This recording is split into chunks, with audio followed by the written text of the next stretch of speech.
both know when it's right. Babe, I can ease your mind, but I want it my way. So meet me in the crowd. Everything is allowed. What's up, you guys? Welcome back to another video. So today I figured I would share with you guys a realistic day in the life of a single working mom. The morning routine went really smoothly. I started incorporating waking Riley up 30 minutes earlier than I did last school year, and it's really been helping us out. Less stress and running around and all of the things. So I dropped her off at school, and now we are back. I'm just catching up on emails. There's a couple of things that I do need to do, and what I like to do to start off is I have this little, I guess, like notebook-ish type of thing, but I like to just write down, you know, maybe the top 3 or just list of things that I really need to focus on for the day, things I need to get done.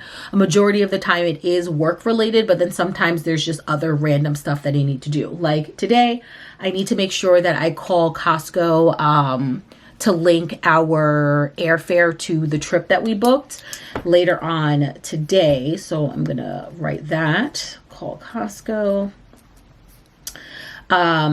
It is October now, so this starts a new quarter for us. So I just need to make sure that I get everything in place, because once our budget loads, like, things tend to move pretty quickly. So if I can do as much prepping before that happens, it's a lot easier and less stressful on my part. So I need to just kind of start prepping for that.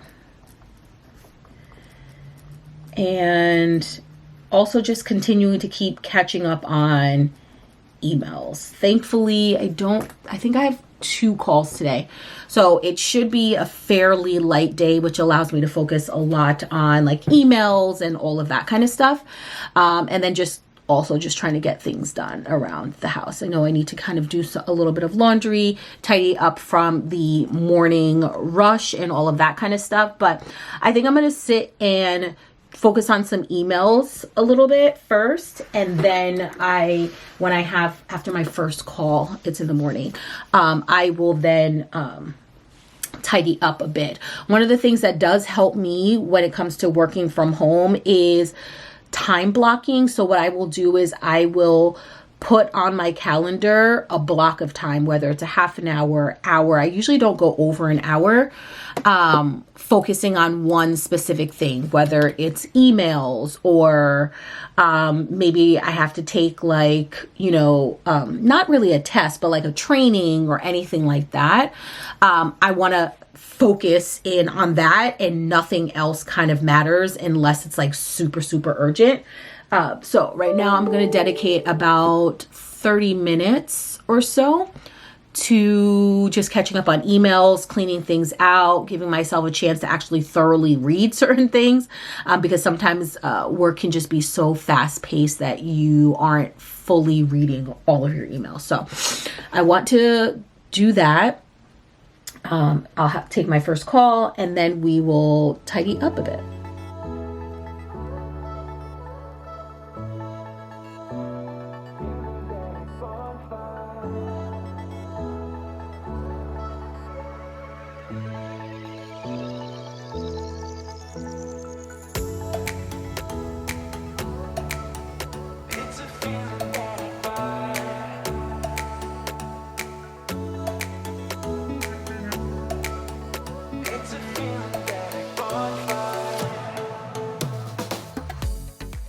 So most days I try and get a little bit of cleaning done in the morning, and that does vary, but typically I am always straightening up the living room because this is where we spend a majority of our time in the morning before school. And I know that the longer I wait, the likelihood of me actually tackling this task of tidying up is very slim. In the afternoons, I'm literally just trying to, make it to bedtime. I'm exhausted exhausted at this point. I'm sometimes even burnt out a little bit. And by the time Riley also goes to bed, I'm exhausted. So I'm climbing into the bed myself. So having a sense of a morning routine, cleaning up, tidying up, getting my home back in order is crucial for me.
So one of the things that I struggled with the most when it comes to working from home was creating boundaries and feeling as if I didn't always need to be in front of my computer. Now, you're allowed to take your lunch break. You're allowed to step away from the computer for a second. You're allowed to take a breather. You're allowed to go grab lunch. Like, you're allowed to do all of those things. And sometimes I think that because your, maybe your manager or your team is not physically in the same space that you're in from working from home, you feel more obligated to kind of like prove yourself. And by doing so, you're also creating an unhealthy work dynamic and environment for yourself and putting extra pressure on yourself that doesn't really need to be there. So I have finally gotten into, understanding and realizing that it's okay to kind of step away for, like 10 minutes or so, or take my time making myself some lunch or taking my lunch break, even if I'm not physically leaving the house, but making it a point to actually walk away. And what has helped me with that is by simply, turning off the notifications because, maybe I'm taking my lunch break and, lounging on the couch and just watching a show, unwinding, eating. And as soon as you hear that like ping that you got an email or an IM, immediately I would get right up, go into the room, take a look, and before you know it, you kind of just get wrapped up back up into work. So those are just a couple of tips that have really just helped me, is making sure to create those boundaries that are needed while also taking time for yourself, and even sometimes just switching up where you work. Like sometimes I will work from the couch, or sometimes I'll work from the dining room table, or, work from my bed, just to kind of like switch things up just a little bit, because it can feel stale like really, really easily. But anyways, we are on our lunch break. Riley has been asking for me to do toy rotation for a bit, and I have kind of just been putting it off. But today I want to just surprise her with switching out some of her toys. So really, we're only going to be switching out 2 different things. She said she actually wanted the LOLs to be put away, which she's been playing with them nonstop. So I don't really know how that's going to work. But then she also wants me to switch out like her markers, crayons, all of that kind of stuff. I do have a set of crayons in our school section in the pantry kind of hutch area, so I don't have to worry about like schoolwork or anything like that. But we are going to switch out both of these to cubbies, and she already put in her request as to what it is that she wants. It shouldn't really take too long, but probably organizing all of the little LOL bits and stuff like that is usually what's going to take the longest, just because there's so many of them and they're such little small pieces.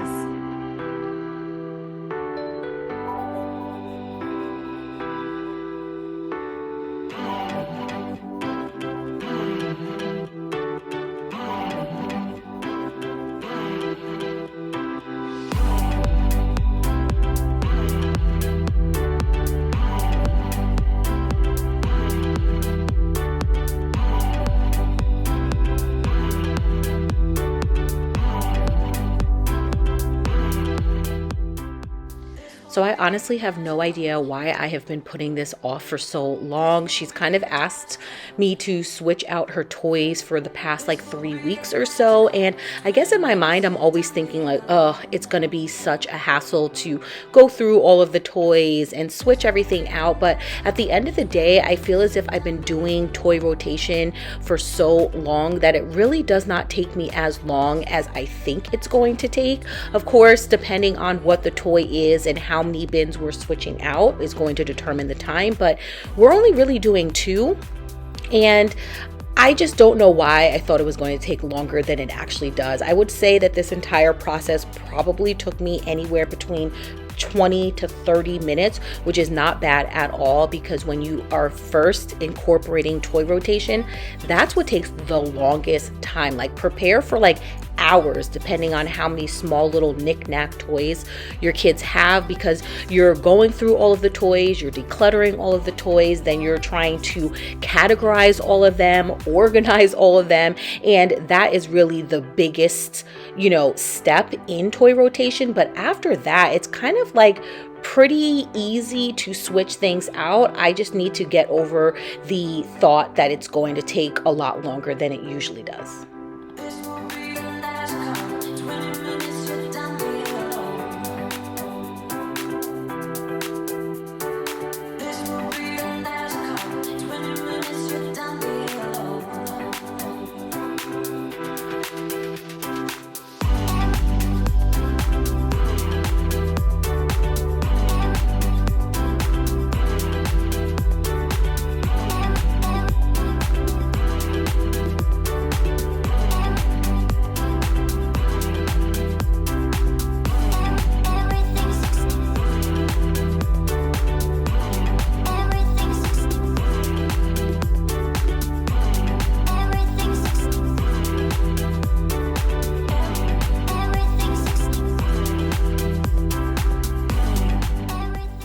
I love these small bins because they allow me to have all of her small LOL dolls and also like her Barbie stuff all in one container.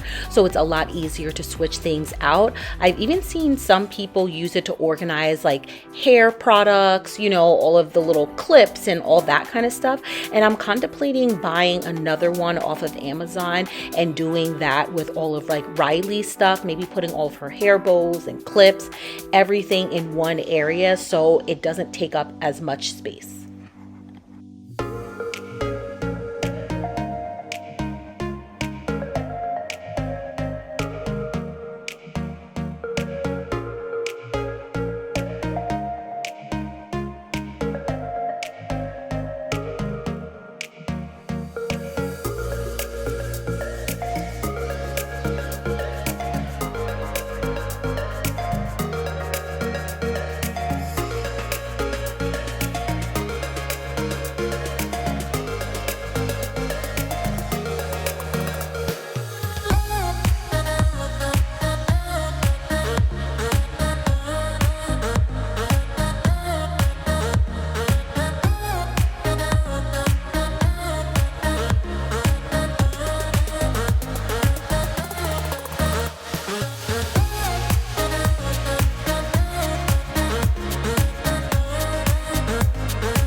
That was a lot quicker than I thought it was going to be, but again, only switching out 2 bins is always going to be the easier thing. So one of the things that she has been asking for are all of her kind of like, I don't know how to describe them, but her electronic type of toys. So we have her toy car. I'm probably going to have to get some more batteries because this thing like takes all the juice out of the batteries. And then I have her, you know, play toy guns and her little bow and arrow. And then I know her and her friends like to play with the walkie-talkie. So I kind of just put all of these like free play, I guess, type of electronics-ish type of toys together. They kind of all are like-minded. So I do try and take them all out and put them back at the same time. And then over here, again, another kind of just group of dolls. She has OMG girls. She also has Rainbow High girls. So I just kind of take all of them out because basically what she's asking for are the bigger LOL dolls. And part of me was going to also remove this bin of LOL dolls, but I realized that a lot of their clothes are also in here.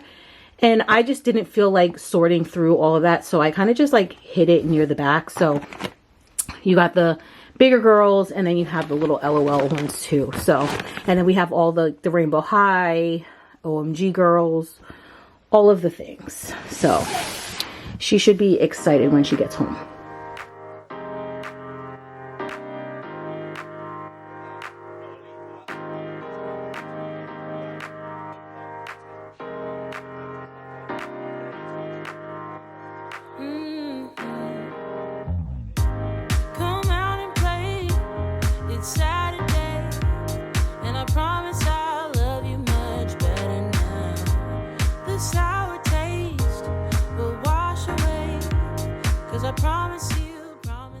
Since I had about another 20 minutes of my lunch break left, I figured let me tackle the kitchen. It wasn't really too bad just putting away certain items from the dishwasher. Later on in the evening, I really wanted to make like a cozy, you know, fall recipe. I had been looking up on Pinterest and TikTok, and I decided that I was going to make this like, I think it's spicy lasagna soup, and I just wanted to do all of the prepping, cleaning, getting everything ready so that after work, all I had to worry about, it was just cooking and not worrying about straightening up, cleaning, and all of the things.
End of the day, I just finished up with work, and Honestly, there were some things that kind of came in after, which are just going to have to wait until tomorrow.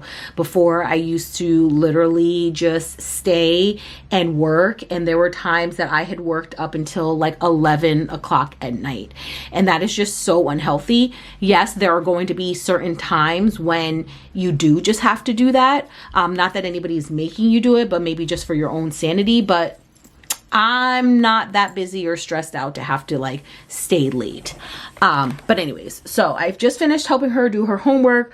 So I finished with that. I feel as if like in the fall time, it's definitely harder and more pressure on me, only because trying to finish up with work, also trying to get her homework done so that she at least has some time to like play with her friends or play outside, because it just gets dark so early.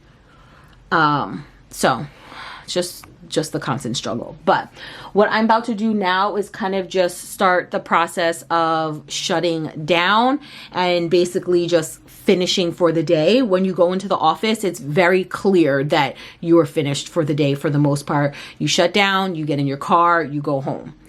Here, it's basically I shut down and then kind of can still sometimes stay in the room. So kind of having some sort of like shutdown routine helps your mind to just say like, look, the workday is done. Now it's family time or you time or anything that you want to do. So that is what we're going to do. Just kind of clean up a little bit. I don't always do this. I definitely need to get better at it. But I've seen other people do kind of like their shutdown routine, and I'm intrigued to see, does that kind of really help kind of ease your mind at the end of the night, because you're shutting down from work. So we're going to do that, clean up a little bit, put everything back, and that's that.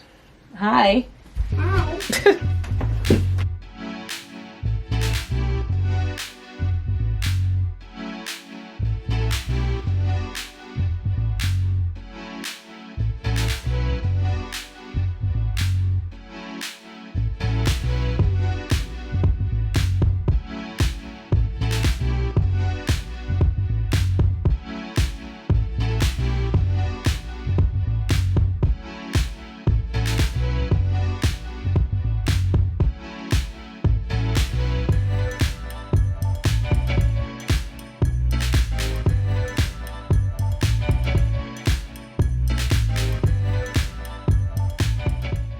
So this evening, I decided I wanted to make a cozy fall meal, and I have been seeing this, spicy lasagna soup everywhere and decided to give it a try. I will say it was very, very easy to make. It didn't even take a long time, and who doesn't want a one pot meal that takes about 30 minutes to make? Because I don't have all of the time in the world at the end of the day. So this just made it super, super easy to make. I did end up forgetting to put in the mozzarella cheese at the end in the pot, but I just added it to each individual bowl that I made, and it still turned out really, really good. Later on, Riley ended up helping me out a bit too. She even tasted one of the lasagna noodles because she's never had that before. I feel like I want to incorporate her more in the kitchen, and then also hoping that she will try new foods as well.